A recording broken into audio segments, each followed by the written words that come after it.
Assalamualaikum warahmatullahi wabarakatuh. Ketemu lagi kita untuk membahas salah satu gugus fungsi yang dimiliki oleh senyawa organik, yaitu alkil halida. Pada sesi sebelumnya, pada video sebelumnya juga kita telah membahas tentang alkil halida secara umum.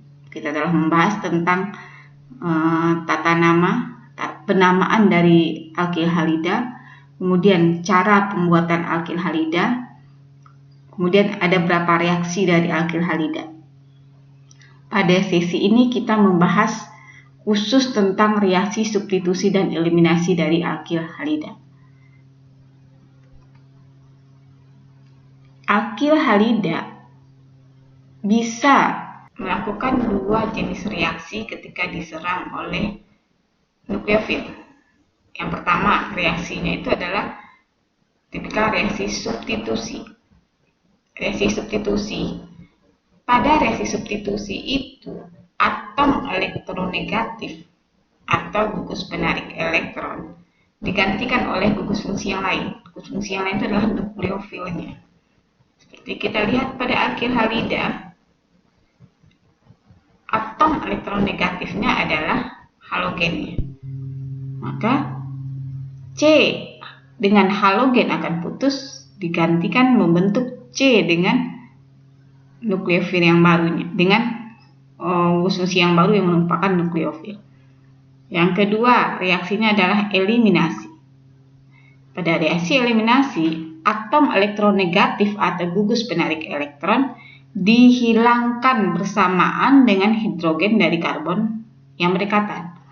Artinya adalah, kalau pada substitusi hanya atom elektronegatif saja yang hilang digantikan oleh nukleofilnya, maka pada eliminasi terjadi kehilangan pada atom elektronegatif bersamaan dengan hidrogen pada atom C yang berdekatan sama dia, sehingga nanti dia akan membentuk ikatan lengkap.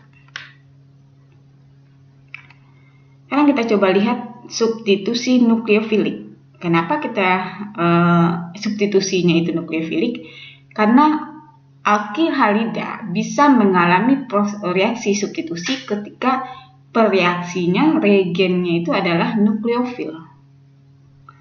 Di sini pada gambar ini terlihat ada OH- di sini, alkil halida di sini menghasilkan produk yang disebut produk substitusi. Kita coba lihat satu persatu. Ion hidroksida pada gambar ini merupakan nukleofil yang bereaksi dengan substrat. Substrat kita di sini adalah alkil halida, dan ion hidroksida akan menggantikan ion bromida. Ion bromida kita sebut sebagai gugus pergi atau leaving group. Dalam reaksi ini,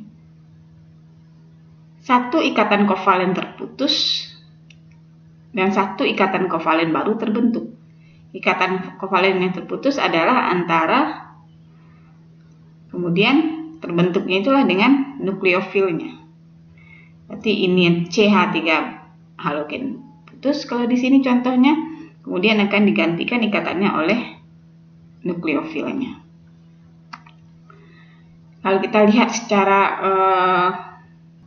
umumnya, kita bisa melihat, andaikan ada suatu alkil halida bereaksi dengan satu nukleofil, dan dalam kondisi nukleofil dan substratnya itu bersifat netral, tidak bermuatan, maka produk yang akan dihasilkan nantinya akan bermuatan positif. Atau dalam kondisi lain, jika nukleofil berupa ion negatif dan substratnya netral, maka produknya itu adalah akan netral. Itu sedikit gambaran tentang reaksi substitusi nukleofilik dengan kondisi-kondisi dari nukleofilnya. Reaksi substitusi nukleofilik memiliki dua mekanisme utama, yaitu dikenal dengan yang pertama itu adalah SN2, substitusi nukleofilik bimolekular. Bimolekular berarti ada dua molekul, yaitu substrat dan nukleofil, yang terlibat dalam langkah kunci dalam mekanisme reaksi ini. Kemudian ada lagi satu lagi disebut dengan SN1, substitusi nukleofilik unimolekular, di mana langkah penentunya lajunya yang lambat hanya melibatkan salah satu dari dua reaktan, yaitu substrat. Tahap penentu laju ini tidak melibatkan nukleofil sama sekali. Sekarang kita coba lihat reaksi substitusi nukleofilik bimolekular. Pada tahun 1937, Edward Hughes dan Christopher Ingold mengusulkan mekanisme untuk reaksi SN2. Mekanisme itu disusun berdasarkan 3 bukti yang ditemukan pada suatu proses eksperimental. Mana bukti itu antara lain: 1. Laju reaksi substitusi tergantung pada konsentrasi alkil halida dan pada konsentrasi nukleofil, yang menunjukkan bahwa kedua reaktan terlibat dalam keadaan transisi dari langkah penentu laju. Ketika gugus alkil menjadi lebih besar, misalnya gini, CH3, kemudian menjadi lebih besar menjadi CH2CH3, menjadi lebih besar, maka laju reaksi substitusi dengan nukleofil menjadi berkurang. Kemudian reaksi substitusi alkil halida di mana halogen terikat dengan atom C chiral, maka hasil reaksi hanya akan menghasilkan satu stereoisomer yang konfigurasinya berbeda dengan substrat. Dan kita coba lihat mekanisme reaksi dari SN2. Ini adalah alkil halidanya. Dan yang kita bahas sekarang ini adalah alkil halida yang kebetulan punya atom C chiral, sehingga di sini awalnya dia punya konfigurasi S. Jadi senyawanya adalah 2 bromobutana. Dan kemudian ada suatu nukleofil yang menyerang, di sini adalah nukleofil yang adalah OH-. Maka OH- ini akan menggunakan elektron, pasangan elektronnya untuk berikatan dengan sp3c yang di sini. Dan dia akan menyerang itu pada bagian yang terjauh dari si halogennya. Berarti dia menyerang pada posisi belakang dari halogennya dengan posisinya itu adalah 180 derajat. Kenapa dia menyerang ke sini? Karena dia karena kan ini molekulnya besar, maka dia akan menyerang tempat yang rintangan steriknya lebih kecil, sehingga dia akan menghasilkan tahap transisi seperti ini. Dan kemudian dalam kondisi halogennya lepas, kemudian OH yang terikat dengan C di sini, terjadi ikatan sp3 baru di sini, maka inilah produk reaksinya disebut dengan reaksi substitusi. Dan kita bisa melihat di sini kalau awalnya halogennya berikat di sebelah kanan, kalau kita lihat di sini, maka serangannya terbentuknya substitusi, nukleofilnya menyerang masuk ke bagian berkebalikan dari posisi dari halogen tadi. Sehingga apa akibatnya? Kalau senyawa kita ini adalah senyawa yang mempunyai atom C chiral, maka kalau kita lihat konfigurasinya, maka konfigurasinya nanti akan berubah. Kalau awalnya S menjadi L. Kita coba lihat aja, kita tes. 1, 2, 3. Ini arah jarum jam. Karena H yang menghadap kita, maka dia menjadi berlawanan arah jarum jam. Kalau ini menjadi 1, 2, 3. Berarti berlawanan arah jarum jam. Tapi karena H yang menghadap kita, menjadi kebalikan, hasilnya menjadi L. Dan kita coba lihat lagi di sini. Ini adalah suatu alkil halida. L itu adalah halogen. Mana muatan parsialnya C itu adalah C mempunyai muatan parsial positif, dan living group itu kalau di sini living groupnya adalah halogen yang punya muatan parsial negatif. Kemudian nukleofil yang bermuatan negatif maka akan menyerang pada posisi atom C yang bermuatan parsial positif. Dia akan menyerang dari sini nih. Kemudian dari belakang. Kemudian akan menyebabkan nih yang tadi saya jelaskan di gambar sebelumnya, dia ada masa transisinya di sini. Kemudian dia akan kemudian si nukleofil akan terikat dengan atom C yang sebelumnya berikatan dengan living group tadi atau gus pergi ataupun halogen tadi, sehingga halogennya akan pergi. Kemudian ada catatan di sini akan terjadi inversi konfigurasi katanya. Reaksi ini adalah reaksi serentak, consort reactions. Itu reaksi serentak dalam arti Di saat nukleofil masuk, kemudian transisinya ini nggak ada sebenarnya, ini gambaran secara reaksi yang akan terjadi. Nukleofil masuk, maka gugus pergi akan lepas, sehingga terjadilah reaksi pergantian atau substitusi, di mana sebelumnya C berdekatan dengan leaving group, kemudian akan berganti dengan nukleofil yang menyerang tadi. Reaksi terjadi jika pasangan elektron dari nukleofil menyerang gugus X untuk keluar. Dia paksa ini. Maka dia akan memaksa X ini keluar dari ikatan CX. Kemudian dia akan kemudian setelah ini nih, dalam posisi planar seperti ini 180 yang saya bilang tadi. Maka selanjutnya jika reaksi itu cukup untuk bereaksi, maka C itu akan berdekatan dengan nukleofil. Jadi kalau dia tidak cukup untuk bereaksi, maka C tetap bertahan untuk berdekatan dengan si halogen tadi. Jadi suatu reaksi sukses ketika nukleofil ini mampu mendorong halogennya untuk lepas, sehingga membentuk ikatan baru C nukleofil, yang mana ikatan sebelumnya adalah C dengan halogen. Ada beberapa ciri-ciri dari reaksi SN2. Yang pertama, seperti eksperimental yang telah dijelaskan sebelumnya, laju reaksi tergantung pada konsentrasi nukleofil dan substrat. Kemudian, setiap penggantian reaksi substitusi melalui SN2 itu selalu melibatkan inversi konfigurasi. Pembalikan bentuk konfigurasi yang jika substrat awalnya, jika senyawa yang bereaksi substrat itu adalah senyawa chiral, maka jika dia S, maka produk itu menjadi R. Jadi terjadi perubahan konfigurasinya. Reaksi itu akan lebih cepat terjadi bila gugus alkil pada substrat berupa metil atau primer, dan yang paling lambat adalah tersier. Alkil halida sekunder bereaksi dengan laju pertengahan. Sebenarnya kan kayak ini. Kita lihat dia di sini. Serangan nukleofil itu masuk dari area yang dari belakang. Maka secara sederhananya kita lihat bahwa dia akan lebih mudah menyerang di saat si C ini terikat oleh atom-atom yang kecil. Bayangkan saja kalau nukleofilnya, kalau alkilnya banyak, itu membuat rintangannya untuk menyerang C itu menjadi lebih besar. Jadi akibatnya di saat jenis alkilnya itu primer ataupun metil, maka reaksi menjadi lebih kencang, lebih cepat. Kita bisa melihat di sini tingkat kereaktifan berbagai jenis alkil halida, di mana alkil halida primer metil akan lebih mudah bereaksi, lebih kencang laju reaksinya, lebih reaktif, kemudian lanjut turun ke primer, lanjut turun ke sekunder, kemudian lanjut turun ke tersier. Tersier itu kecil. Kemudian kita coba lihat apa saja faktor-faktor yang mempengaruhi reaksi SN2.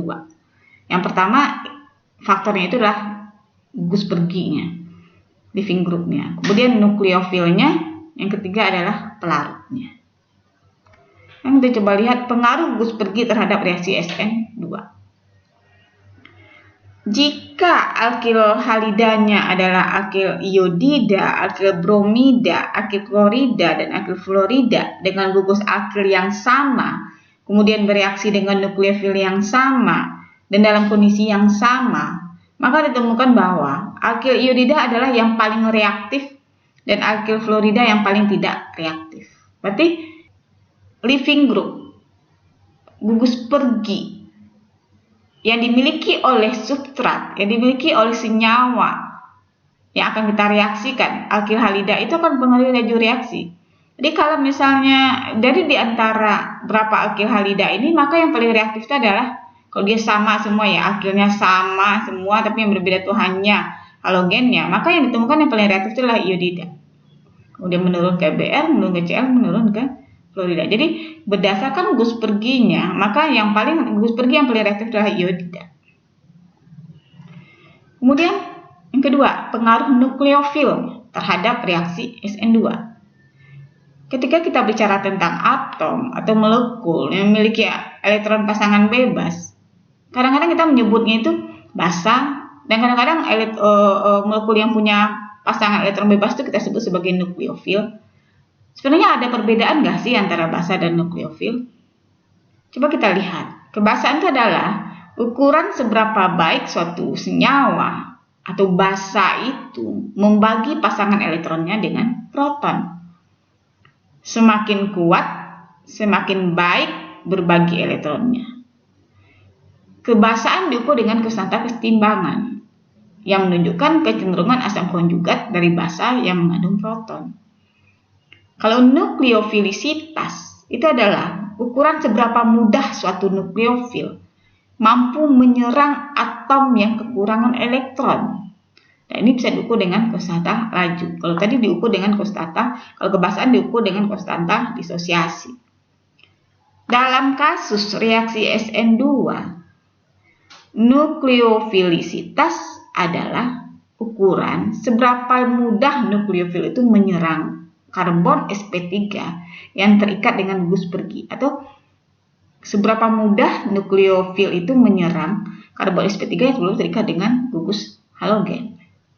Kecepatan laju reaksi SN2 itu tergantung pada kekuatan nukleofil.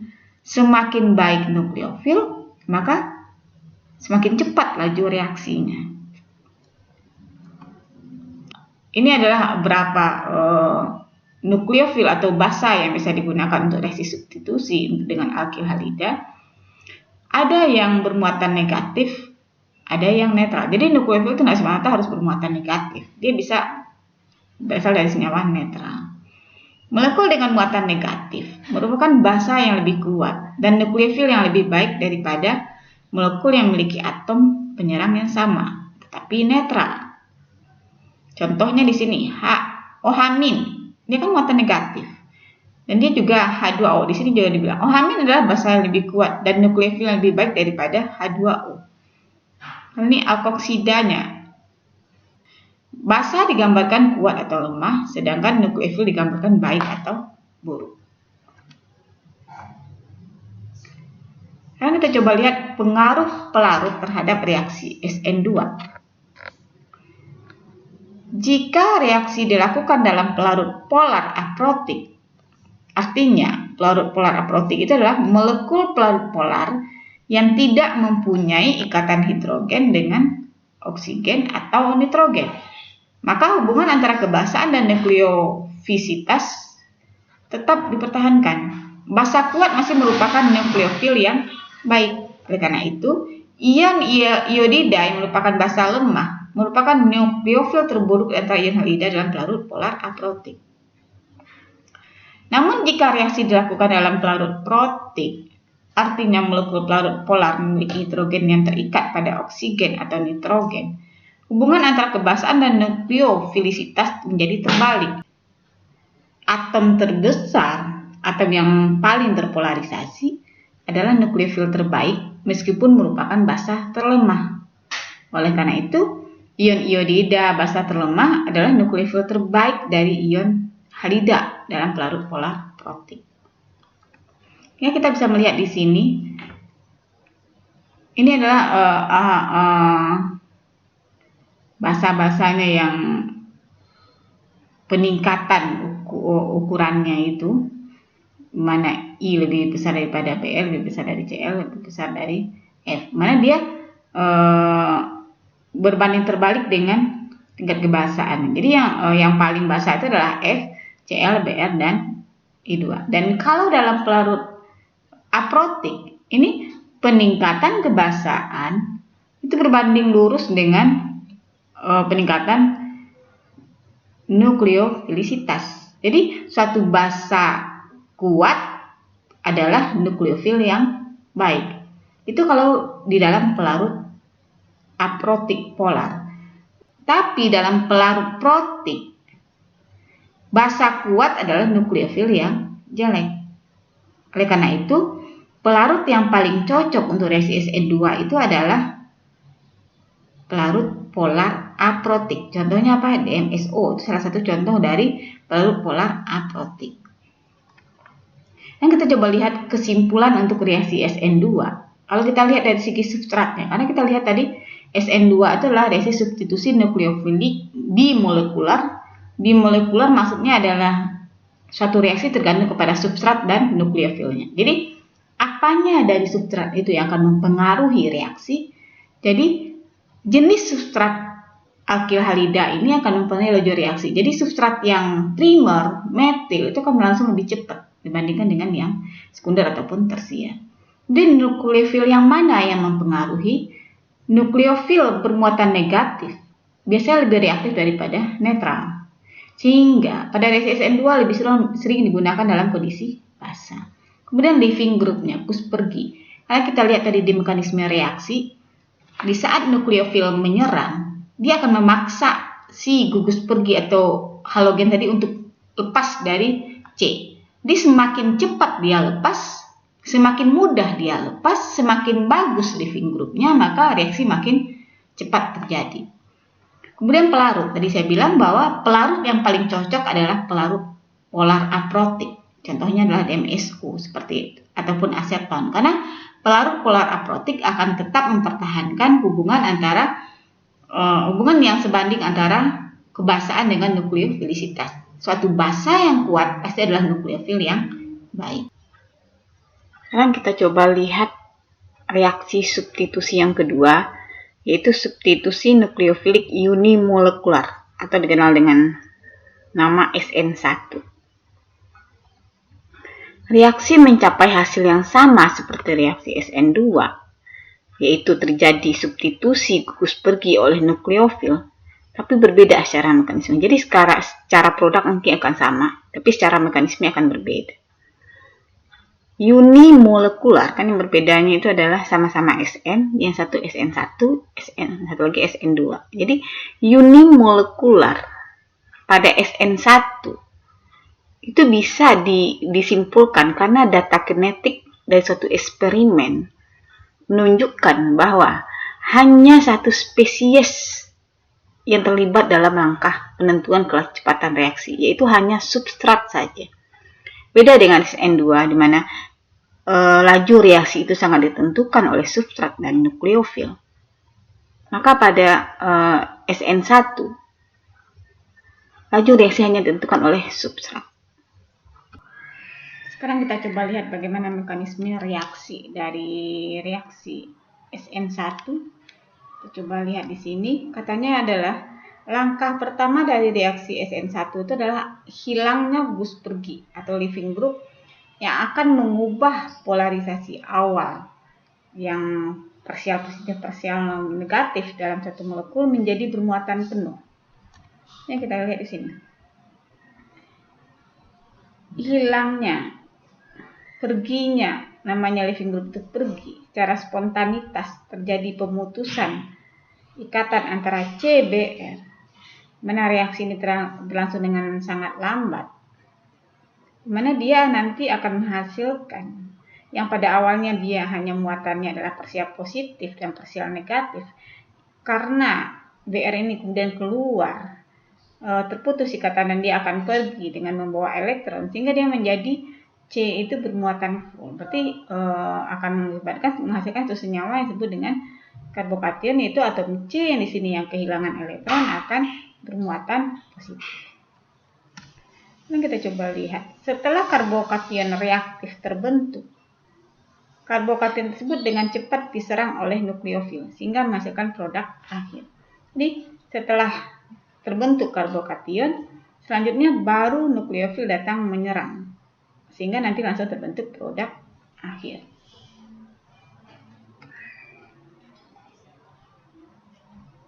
Pada reaksi SN1, nukleofilisitas suatu nukleofil itu relatif tidak terlalu penting. Kenapa? Karena kondisinya seperti ini. Karbokation itu adalah menyediakan diri sebagai elektrofil.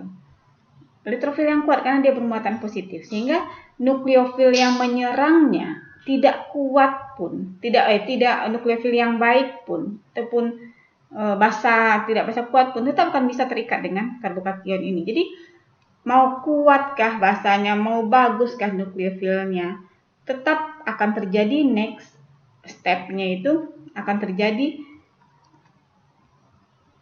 serangan oleh nukleofil menuju ke karbokation. Beda kalau pada reaksi SN2 kita perlu nukleofil yang kuat supaya ikatan C dengan halogen terputus. Jadi dia main kuat-kuatan. kuat nggak suatu nukleofil itu untuk memaksa halogennya lepas? Kalau ternyata tidak kuat, maka reaksi tidak terjadi. Kalau di sini enggak, dia telah yang reaksi pertama itu yang paling penting itu adalah bisa nggak sih membentuk karbokation. Kalau karbokation sudah terbentuk, ya udah nukleofil apa saja yang mau menyerang maka tetap akan bereaksi menghasilkan produk. Kalau kebetulan di sini nukleofilnya adalah H2O, kemudian H2O masuk ke sini karena di sini muatan positif, maka H2O-nya akan memberikan pasangan elektron bebasnya ke sini ke atom C, dan karena bentuk ikatan, karena diberi ikatan C dengan O di sini menyebabkan O menjadi kekurangan elektron. Karena kan sebelum dia berikatan dia adalah netral. Netralnya itu karena dia menyimpan elektron bebas di sini. Di saat dia berbagi sehingga dia kondisinya tidak normal lagi, dia mengalami kekurangan elektron. Nah, kondisi ini kan tidak stabil ketika satu molekul bermuatan, maka dia akan menstabilkan molekul sendiri adalah dengan mencoba melepaskan H plusnya di sini, melepaskan H plus sehingga nanti bentuklah suatu produk alkohol di sini, kemudian dia akan H plusnya akan menghasilkan suatu asam. Sehingga kita dapat menyatakan bahwa dalam suatu reaksi SN1, nukleofil itu tidak berperan penting dalam mengendalikan laju reaksi secara keseluruhan. Kita lihat bagaimana kalau pada SN2 itu perlu itu dia harus kuat. Kalau tidak terlalu kuat dia bisa menyebabkan si Cl itu nggak akan putus. Kalau di sini asal udah ada karbokation maka nukleofil bisa masuk. Jadi tidak terlalu memberi peran yang penting dalam proses reaksi. Dan kemudian bagaimana dia terikat, andaikan bagaimana produk itu terjadi, andaikan substrat kita itulah senyawa yang mempunyai atom C chiral. Kalau pada SN2 tadi kita sudah bahas bahwa reaksi yang terjadi itu akan menyebabkan suatu inversi konfigurasi. Jadi kalau misalnya substratnya itu adalah merupakan awalnya senyawa dengan konfigurasi R, maka produknya pasti akan S. Atau sebaliknya, kalau dia awalnya S, maka produknya akan R. Nah, apa yang terjadi dengan senyawa alkyl halida yang punya atom C chiral, kemudian dia akan bereaksi dengan mekanisme SN1, maka kita akan coba lihat bagaimana caranya terikat nukleofil itu ketika awalnya kan ini alkyl halidanya dan ini adalah halogennya. Halogen ini akan lepas. Kalau pada SN2 dia kan langsung masuk, ini belum lepas. Dia langsung masuk, kemudian dia akan menjadi planar seperti ini dan kemudian dia akan, setelah bahasa sederhana dia main kuat-kuatan. Kuat nggak dia mendorong ini keluar atau tidak kuat? Kalau tidak kuat maka tidak terjadi reaksi. Kalau dia kuat maka terjadilah reaksi. Nah sekarang kondisinya kalau SN1 enggak. Sini dia melepaskan diri dulu secara sukarela. Dia akan lepas sehingga menjadi muatan positif di sini. Sehingga si nukleofil itu masuk setelah si molekul itu menjadi muatan positif. Jadi dia bisa masuk dari arah sini, dari arah sini. Apa konsekuensi dia bisa masuk dari arah kiri, dari arah kanan? Itu akan mempengaruhi konfigurasi dari senyawanya. Karena kita tahu senyawa dengan konfigurasi R itu pasti berbeda dengan senyawa yang mempunyai konfigurasi S, walaupun dia sebenarnya mempunyai struktur yang sama, dia hanya berbeda dari tata ruangnya. Sehingga apa akibatnya? Kalau dia masuk dari depan, kalau kita bolehlah kita anggap ini depan. Kalau dia masuk dari depan ini, maka produknya menjadi inversi konfigurasi. Karena kan di sini kan awalnya yang molekul besarnya, atom besarnya ada di sini, sehingga nukleofilnya ada di sini. Maka terjadilah inversi konfigurasi separuh. Kalau dia masuk ke sini, maka terjadilah konfigurasinya dipertahankan. Kemudian, apakah kita bisa paksa dia mau masuknya kiri? Enggak. Dia harus masuk kiri atau masuk kanan? Enggak. Yang terjadi adalah dia bisa masuk ke duanya. Sehingga apa yang terjadi? Terjadilah produknya itu adalah racemate. Ini contohnya. Inilah satu senyawa R6 kloro 26 dimetil oktana. Ketika direaksikan dengan H2O dalam etanol, maka dia prosesnya adalah dia akan halogennya akan lepas sehingga bentuk karbokation, kemudian OH-nya akan masuk dari sini bisa, sehingga produknya itu adalah 60% adalah inversi, 40% adalah retensi. Jadi produknya itu menjadi produk campuran antara dua enantiomer. Campuran enantiomer itu menjadi produk itu adalah racemate. Ini tadi yang seperti saya jelaskan tadi. Sekarang kita coba lihat hal-hal apa saja yang akan mempengaruhi reaksi dari SN1. Yang pertama hal yang berperan itu adalah gugus pergi atau leaving group. Yang kedua adalah substituen pada substrat. Kita nggak bahas nukleofil di sana. Nukleofil memang akan bereaksi, tapi dia tidak akan mempengaruhi laju reaksinya. Sekarang kita coba lihat pengaruh gugus pergi terhadap reaksi SN1. Karena langkah penentuan laju reaksi SN1 adalah pembentukan karbokation, itu yang paling penting dalam proses reaksi SN1. Poin yang pertamanya itu adalah dia harus bisa membentuk karbokation yang stabil. Ada dua faktor yang mempengaruhi laju reaksi itu. Yang pertama, kemudahan gugus pergi itu untuk terdisosiasi. Kalau dia susah untuk lepas, maka prosesnya menjadi lambat. Karena kunci utamanya lepas nggak halogennya dari alkilnya. Kalau nggak lepas, maka nggak terjadi reaksi. Yang kedua adalah setelah dia lepas, stabil nggak sih karbokation? Kalau nggak stabil, berarti nanti akan balik lagi si halogennya. Berarti yang pertama adalah kemampuan disosiasi dari halogen itu bagus, dan kedua adalah setelah dia pergi, karbokation yang terbentuk itu stabil atau tidak. Seperti pada reaksi SN2, ada hubungan langsung antara kebasaan dengan kecenderungan gugus pergi itu untuk lepas dari dalam satu reaksi SN1. Jadi semakin lemah basanya, maka semakin tidak terikat dia pada karbon, dan semakin mudah ikatan karbon halogennya dapat putus, sehingga mengindikasikan dia menjadi basa semakin lemah, berarti dia adalah leaving group yang bagus.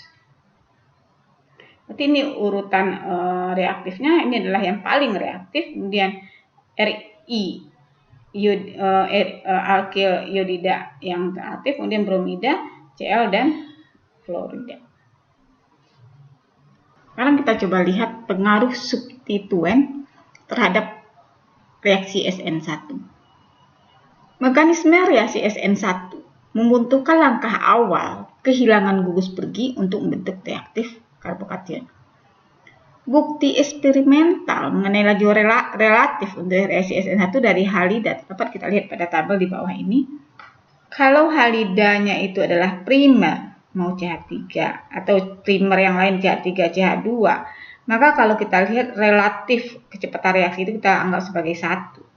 Maka kalau dia sekunder, kecepatan reaksi menjadi 12. Dan yang terjadi ketika dia tersier, maka kecepatan reaksi menjadi 1,2 kali 10 pangkat 6. Jadi untuk bereaksi secara SN1, maka peluang itu adalah karbokation yang terjadi pada halida yang memiliki alkilnya itu tersier, kelas dari halida yang tersier. Sekarang kita coba lihat ciri-ciri dari reaksi SN1. Ciri-ciri dari reaksi SN1 adalah yang pertama, laju reaksi tidak tergantung pada konsentrasi nukleofil. Yang kedua, jika karbon gugus pergi merupakan stereogenik, artinya substrat kita itu mempunyai atom C chiral, reaksi berlangsung terutama dengan hilangnya aktivitas optis. Artinya kenapa dia menjadi hilang aktivitas optisnya? Karena dia terbentuk menjadi racemate. Racemate menyebabkan ada campuran antara dua enantiomer yang saling meniadakan sifat aktivitas optisnya, sehingga menjadi hilang jadinya sama sekali karena dia terbentuk racemate. Reaksi paling cepat bila gugus alkil pada substrat keadaannya tersier, dan paling lambat itu bila primer. Sekarang kita lihat kesimpulan dari reaksi SN1. Reaksi SN1 terbaik untuk substrat tersier, alilik, dan halida benzilik. Gugus pergi yang bagus akan meningkatkan reaksi SN1. Kemudian nukleofil yang digunakan itu haruslah non-basa, karena kan dia kita nggak perlu lah cari nukleofil kuat. Bahkan kita nggak butuh lah nukleofil yang basanya kuat. Nggak perlu lah nukleofil yang baik untuk menyebabkan Cl-nya itu lepas dari atom C-nya. Oleh karena itu pilihlah nukleofil itu yang non-basa. Karena kita untuk menghindari nanti reaksi itu reaksi kompetisi dengan eliminasi. Nanti kita akan bahas tentang eliminasi, kenapa basa yang kuat cenderung untuk melakukan reaksi eliminasi untuk yang tersier. Karena pada dasarnya nukleofil itu tidak mempengaruhi reaksi pada reaksi SN1. Pelarut polar dapat menstabilkan intermediate karbokation sehingga meningkatkan reaksi, sehingga kita bisa menggunakan kalau pada SN2 kita membutuhkan pelarut polar aprotik, maka sekarang kita bisa menggunakan pelarut polar protik. Karena kan yang dia nggak akan dipengaruhi oleh karena nukleofil ini tidak akan dipengaruhi oleh pelarut, karena dia nggak perlu banget lah dengan nukleofil. Kemudian kita coba lihat bagaimana persaingan antara reaksi SN2 dan SN1.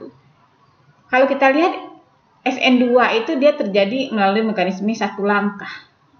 Satu langkah maksudnya nukleofil menyerang dan dia akan berada masa transisi tarik-tarikan kekuatan antara halogen dengan si nukleofil. Kalau ikatannya C-nya lebih kuat kepada halogen, berarti reaksi tidak terjadi. Kalau ikatannya itu lebih C itu lebih condong untuk berikatan dengan nukleofil, maka jadilah produk. Jadi dia terjadi dalam satu langkah. Beda kalau pada SN1, dia memerlukan dua langkah. Dimana pertama dia harus bentuk karbokation dulu, setelah terbentuk karbokation baru kemudian nukleofil bisa berikatan.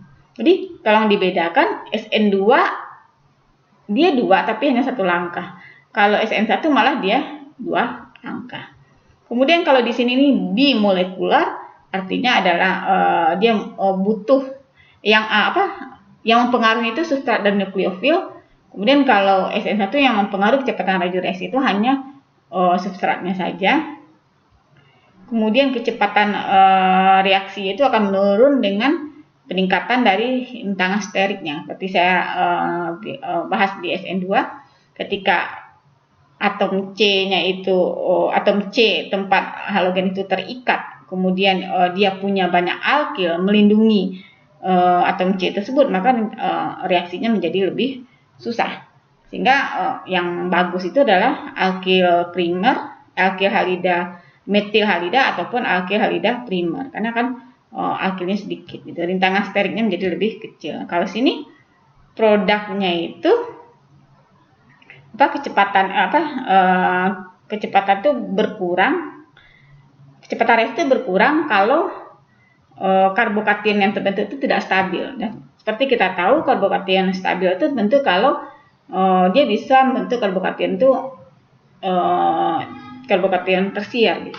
Sedangkan primer sekunder itu nggak stabil. Jadi ya cenderunglah alkil halida tersier lah yang lebih condong untuk melakukan reaksi SN1.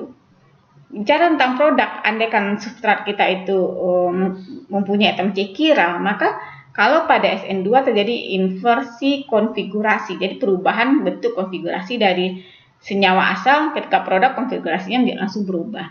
Berbeda dengan SN1, produknya itu akan menjadi campuran. Ada separuh yang terjadi inversi konfigurasi, ada separuh yang mempertahankan bentuk konfigurasi dengan substrat. Sehingga akibatnya apa? Terjadilah campuran. Sehingga akibatnya dia seperti meniadakan sifat dari optis aktif dari senyawa tersebut.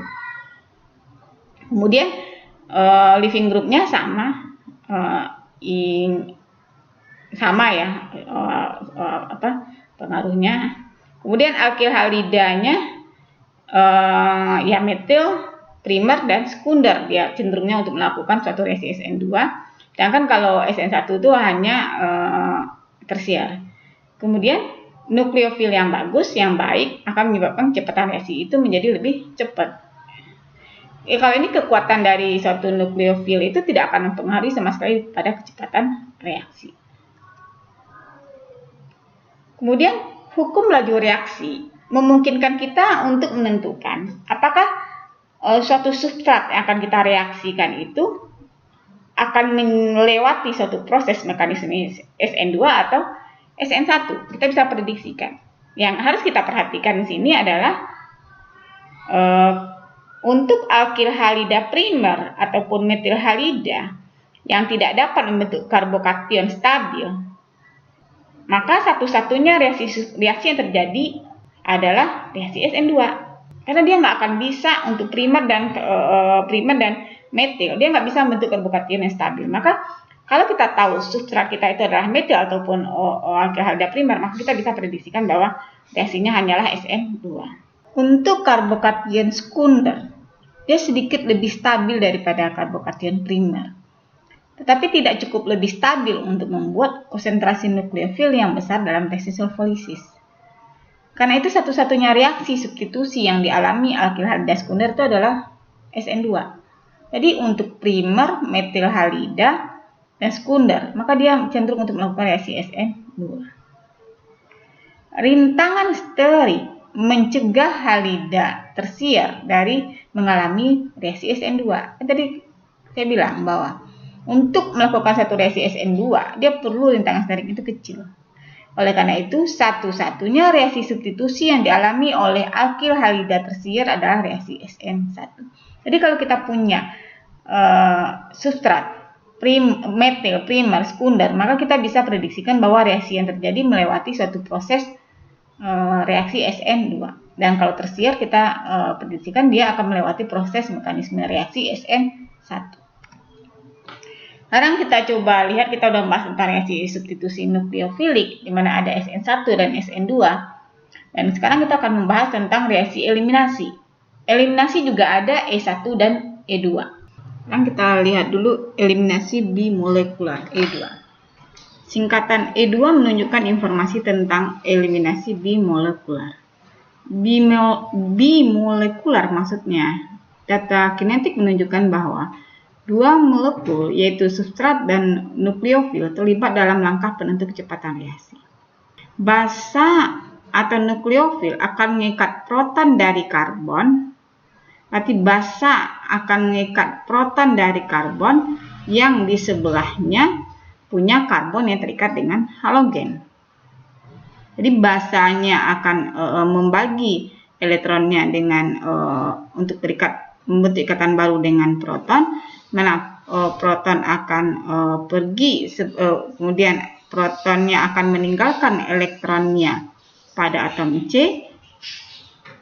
Elektron yang ditinggalkan tersebut kemudian akan berpindah kepada atom C yang di sebelahnya. Dan karena keterbatasan C itu hanya bisa membentuk 4 ikatan dengan atom lain, maka mengakibatkan halogen ini akan keluar, terputus antara C dengan X.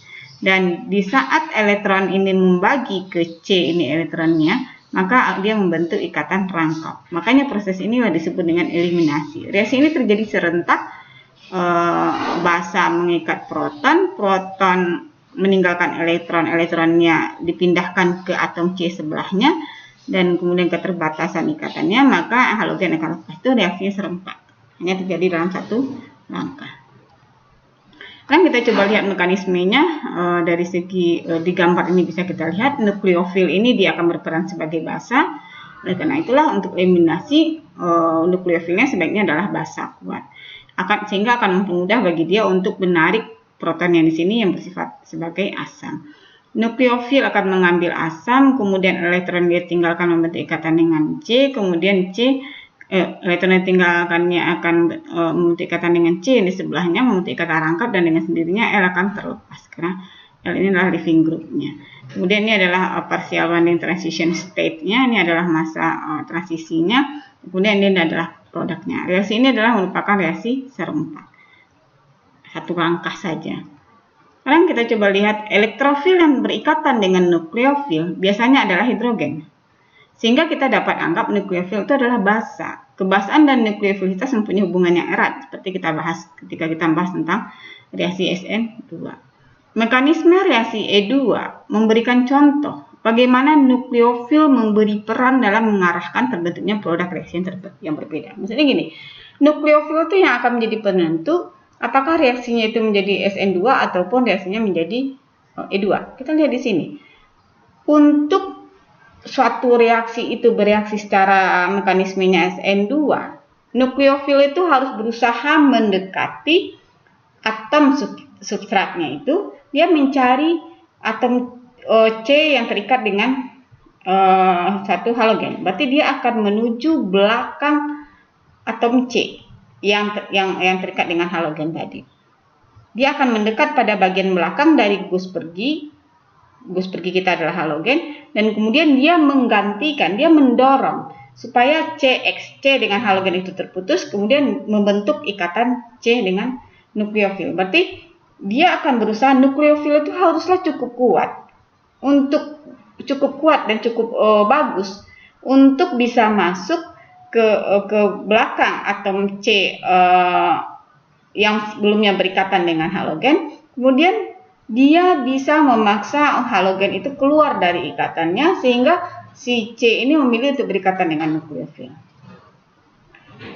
Jika serangan nukleofil dari sisi belakang CX tadi terhalang, kalau misalnya dia untuk masuk ke CX itu terlalu susah, kemudian terlalu dihalangi oleh substituen yang dimiliki oleh atom C tersebut atau akil-akil yang besar, maka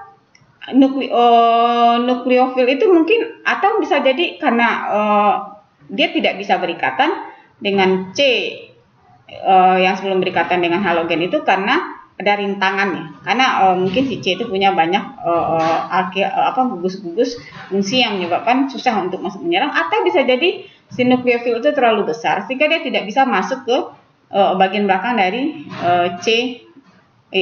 bagian belakang dari atom C yang terikat dengan halogen tersebut. Maka hal ini akan menyebabkan nukleofil itu berubah peran dia. Dia tidak memilih perannya mencoba masuk untuk melakukan reaksi substitusi. Dia merubah perannya, memilih perannya sebagai basa yang nanti dia akan berikatan dengan proton dari substrat. Jadi ya kalau kita bisa sederhanakan, tergantung nukleofil. Kalau nukleofilnya itu menyerangnya bisa mampu dan tanpa ada halangan atau ada rintangan dari akil-akilnya, maka dia bisa membuat mampu masuk ke bagian belakang dari CX ini, maka terjadi reaksi substitusi. Tapi kalau dia terhalang masuk ke sini, kemudian atau dia cukup terlalu besar untuk masuk ke sini, maka dia akan memilih posisinya dia tidak masuk ke sini. Berarti dia akan mengambil H yang ada di sebelah atom C ini. Maka H ini sebagai asamnya dia basa, maka karena dia mengambil H-nya, C-nya kelebihan elektron, elektronnya dia bagi ke sini sehingga memaksa si leaving group untuk lepas. Jadi mau SN2, mau E2 itu tergantung kepada nukleofilnya dan kondisi substrat itu sendiri. Ini juga reaksi E2 terjadi jika suatu alkil halida direaksikan dengan suatu basa kuat seperti ion hidroksida ataupun alkoksida. Ini yang kita lihat, basanya akan menyerang proton yang berada di sebelah proton yang terikat pada atom C, di sebelahnya ada halogen. Kemudian dia menyerang. Kemudian pada saat yang sama halogennya lepas sehingga membentuk ikatan rangkap. Oke, dan kita coba membahas tentang reaksi eliminasi yang kedua, yaitu reaksi eliminasi unimolekular E1. Berarti singkatan E1 itu informasi yang terkandung dalamnya bahwa dia adalah merupakan eliminasi unimolekular. Reaksi mencapai hasil yang sama dengan reaksi E2, tapi secara mekanisme berbeda karena melibatkan perantara karbokation. Sama juga dengan SN1 yang merupakan substitusi nukleofilik unimolekular, maka di sini dalam kecepatan reaksi itu hanya bergantung oleh satu molekul aja, yaitu substrat. Sama dengan E1 juga hanya tergantung pada substrat. Sama seperti mekanisme E2 yang memiliki mekanisme yang hampir mirip dengan SN2, mekanisme E1 hampir mirip dengan reaksi SN1. Mana langkah awalnya yaitu adalah pembentukan karbokation melalui kehilangan halogen. Seperti kita lihat pada mekanisme di bawah ini, langkah pertama dalam proses eliminasi ini yaitu halogen sebagai gugus pergi itu akan keluar dari molekul ini sehingga dia akan menghasilkan karbokation. Di saat molekul telah menjadi karbokation, baru nanti nukleofil akan membagi elektronnya dengan H yang di sini sehingga H ini akan meninggalkan elektronnya pada C yang jadi bermuatan negatif, dan kemudian dia akan membagi elektron pada C yang bermuatan positif sehingga terbentuk ikatan rangkap 2. Ini secara mekanismenya kita lihat di mana terjadi reaksi pemutusan secara spontan antara C dengan Cl yang menghasilkan suatu karbokation. Kemudian proses ini lambat, dan kemudian setelah karbokationnya terbentuk, basa akan mengambil H di sini, maksudnya basa akan membagi ikatan dengan H, sehingga H itu akan meninggalkan elektron ke sini, ke C, kemudian C akan membagi elektronnya ke C yang bermuatan positif tadi, sehingga akan menyebabkan ini reaksinya cepat, dia akan menghasilkan senyawa alkena. Kita coba lihat bagaimana reaksi persaingan antara E2 dengan E1. Satu-satunya reaksi eliminasi yang dialami oleh alkil halida primer dan sekunder adalah reaksi E2, karena karbokationnya relatif tidak stabil ketika substrat kita itu alkil halida primer ataupun sekunder. Sedangkan syarat untuk E1 itu dia harus bisa menghasilkan suatu karbokation yang stabil. Alkil halida tersier akan bereaksi secara mekanisme reaksi E2 dan E1. Reaksi E2 lebih disukai jika menggunakan basa kuat dengan konsentrasi tinggi, sedangkan reaksi E1 lebih disukai jika menggunakan basa lemah pada konsentrasi yang kecil. Untuk memutuskan apakah satu alkil halida mengalami reaksi SN2 dan N2 atau reaksi SN1 dan N1, pertama-tama kita harus melihat struktur dari alkil halidanya. Jika alkil halidanya primer dan sekunder, maka dia akan bereaksi melalui mekanisme SN2 ataupun E2. Kalau alkil halida yang tersier, maka dia bisa bereaksi melalui mekanisme E2, SN1 dan E1. Jadi hanya jika alkil halida tersier saja, maka perlu dilihat dulu nukleofil atau basanya sehingga dapat diprediksikan mekanisme reaksi apa yang akan terjadi. Jika nukleofilnya itu bagus ataupun baik atau basanya itu kuat, alkil tersier akan bereaksi melalui mekanisme reaksi E2. Tapi jika pelarutnya adalah basa lemah, satu-satunya nukleofil atau basa yang digunakan, alkil halida tersier akan mengalami reaksi SN1 dan E1. Kita coba lihat persaingan antara SN2 dan E2. Reaksi berikut menunjukkan bahwa ion hidroksida dapat bertindak sebagai nukleofil dan menyerang sisi belakang dari karbon alfa dari alkil halida primer untuk membentuk produk substitusi, atau dapat bertindak sebagai basa dan menghilangkan hidrogen dari karbon beta untuk membentuk produk eliminasi. Jadi tergantung kepada substituennya. Kalau dia mudah bagi dia masuk ke bagian alfa dari alkil halida yang tempat halogennya terikat, maka terjadilah reaksi substitusi. Tapi kalau ternyata membuat dia tidak bisa masuk ke area sini, maka reaksinya akan menjadi reaksi eliminasi, mana dia akan mengambil proton yang berada di atom C yang bersebelahan dengan atom C yang berikatan dengan halogen, sehingga terjadilah reaksi eliminasi. Nah, kalau kita melihat kereaktifannya pada reaksi SN2 itu yang alkil halida primer lebih reaktif daripada sekunder ataupun tersier. Sedangkan kalau pada reaksi E2 yang lebih reaktif itu tersier dibandingkan sekunder dibandingkan primer. Kemudian kita coba lihat bagaimana reaksi persaingan SN1 dan E1. Karena SN1 dan E1 itu terjadi ketika alkil halida tersier bereaksi dengan nukleofil ataupun basa lemah. Tadi sebelumnya kita lihat pada reaksi SN1 atau E1, alkil halida berdisosiasi bentuk karbokation yang kemudian dapat bereaksi dengan nukleofil untuk membentuk produk substitusi atau kehilangan proton untuk membentuk produk eliminasi. Jadi basa yang lemah mengindikasikan reaksinya itu cenderung kepada SN1 ataupun E1. Jadi kalau misalnya kita gunakan hanya sebagai pelarutnya saja, maka kita akan cenderung reaksinya itu adalah SN1 ataupun E1. Tapi kalau kita gunakan basa kuat, maka reaksinya adalah E2. Ini kesimpulan dari produk yang terbentuk ketika kita reaksikan suatu alkil halida dengan menggunakan satu nukleofil tertentu. Kalau alkil halidanya primer, maka kemungkinan reaksinya adalah SN2 ataupun E2.